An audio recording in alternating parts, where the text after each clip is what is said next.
이스라엘 백성이 안식이 땅인 가나안에 들어가기 위해서 여호수아가 짊어져야 했던 사명은 막중했던 것입니다. 광야의 여정 가운데는 지도자 모세의 명령만 수행하면 됐습니다. 그런데 모세가 죽었습니다. 의지하고 믿고 순종했던 모세는 여호수아에게는 커다란 바위 같았던 상관이었습니다. 여호수아 1장 1절에 여호와의 종 모세가 죽은 후에 여호와께서 모세의 수종자 눈의 아들 여호수아에게 말씀하여 이르시되 내 종 모세가 죽었으니 이제 너는 이 모든 백성과 더불어 일어나 이 요단을 건너 내가 그들 곧 이스라엘 자손에게 주는 그 땅으로 가라고 명령하십니다. 그리고 말씀하시기를 희망적인 이야기만 들려주시는 겁니다. 내가 밟는 땅은 모두 너희에게 주었으니 광야와 헷 족속과 해지는 쪽 대해까지 주겠다고 말씀하시는 겁니다. 큰 지도자 모세는 죽고 눈앞에는 메뚜기 떼와 같은 백성들이 자신만 쳐다보고 있는데 이제부터는 내가 지도자입니다. 나를 따르시오 하는 용기가 나겠습니까?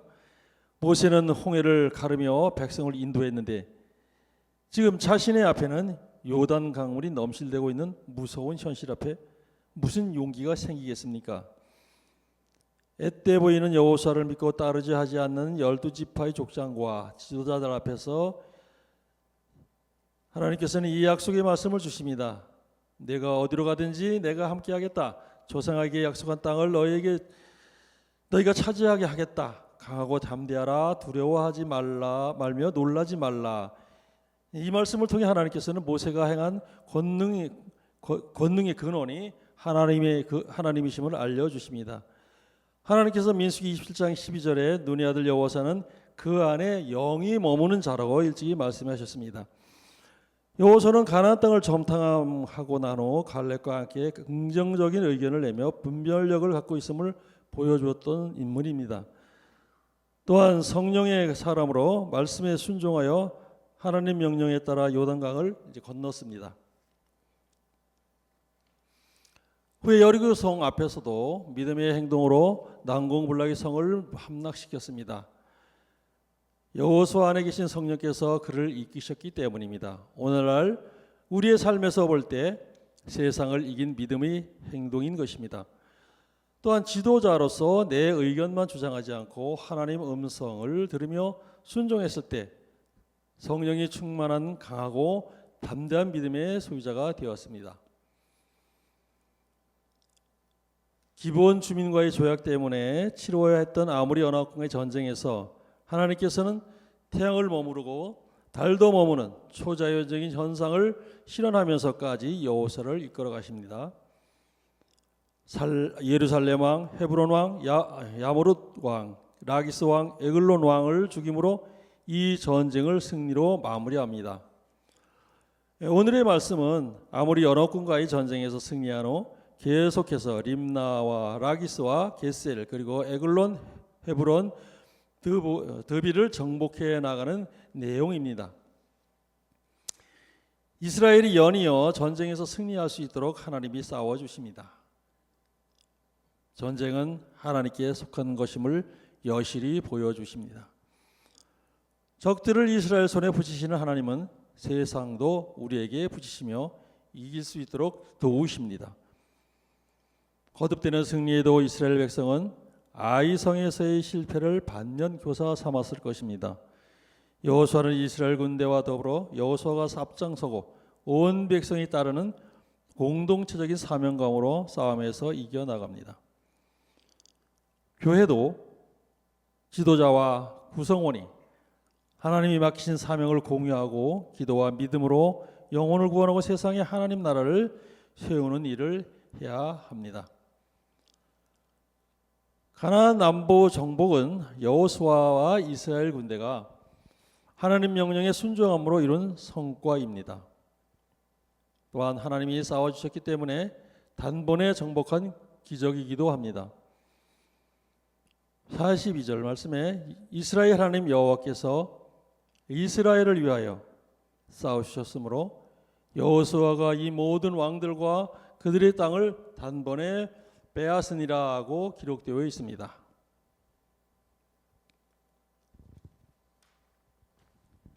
매일 성경에 민쪽 62쪽 40절과 42절을 읽어드리겠습니다.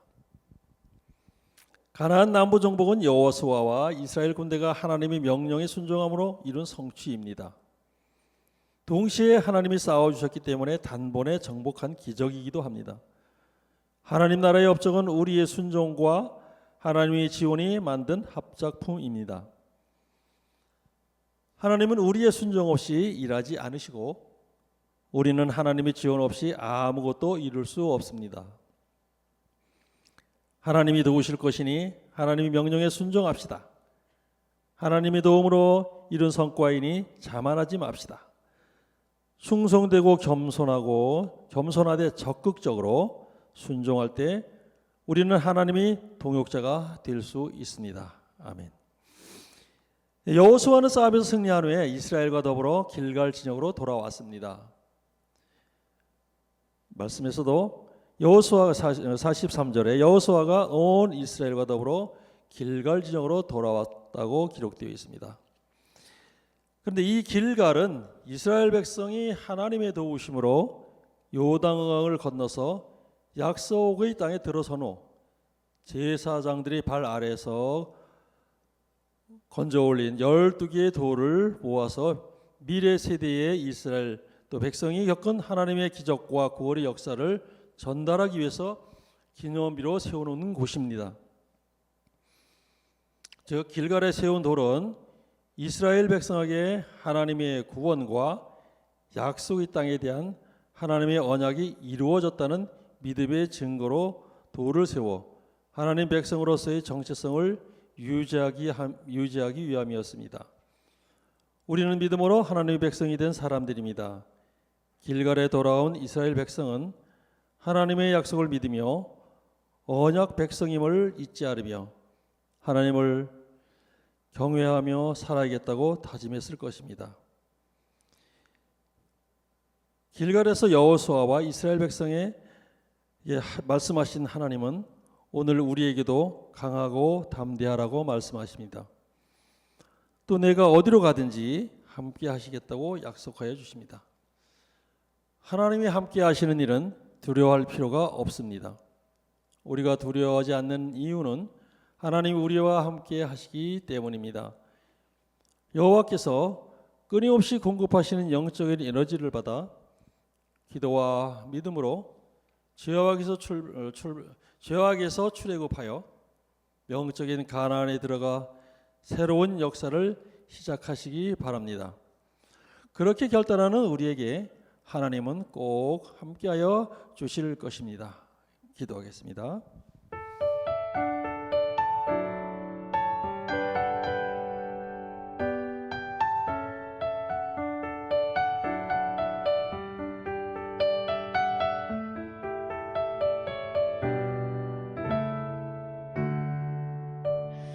나를 세상의 빛으로 부르신 주님 비추소서. 나도 주님의 빛을 비추리라. 나를 세상의 빛으로 부르신 주님 비추소서. 나도 주님의 빛을 비추리라. 어둠을 밝히는 빛, 온 세상을 비추는 빛, 산 위의 마을이 숨기지 못하네. 어둠을 밝히는 빛, 온 세상을 비추는 빛, 산 위의 마을이 숨기지 못하네.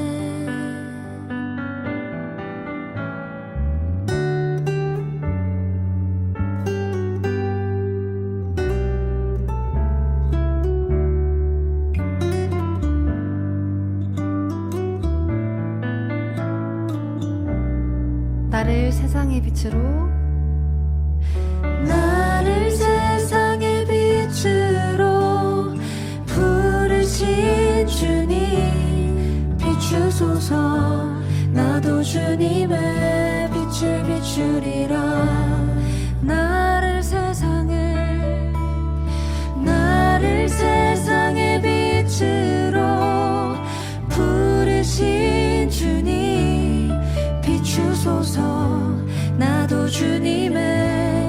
빛을 비추리라.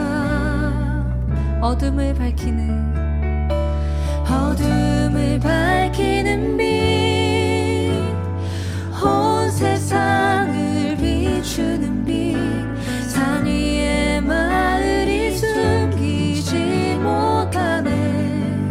아멘. 어둠을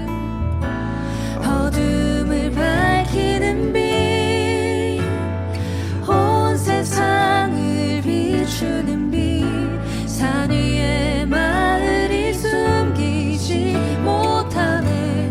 우리 목소리 높여서 어둠을 밝히는 빛,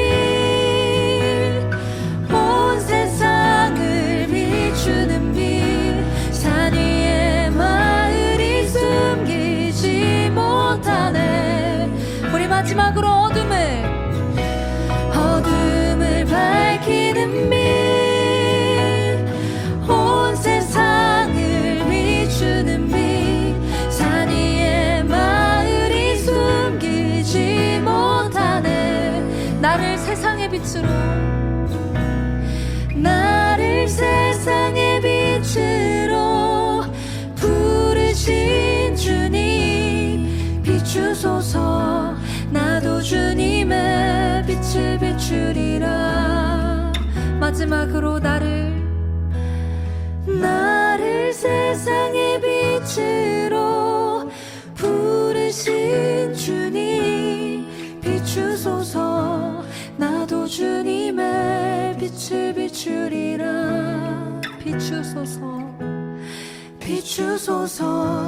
나도 주님의 빛을 비추리라. 비추소서. 나도 주님의 빛을 비추리라.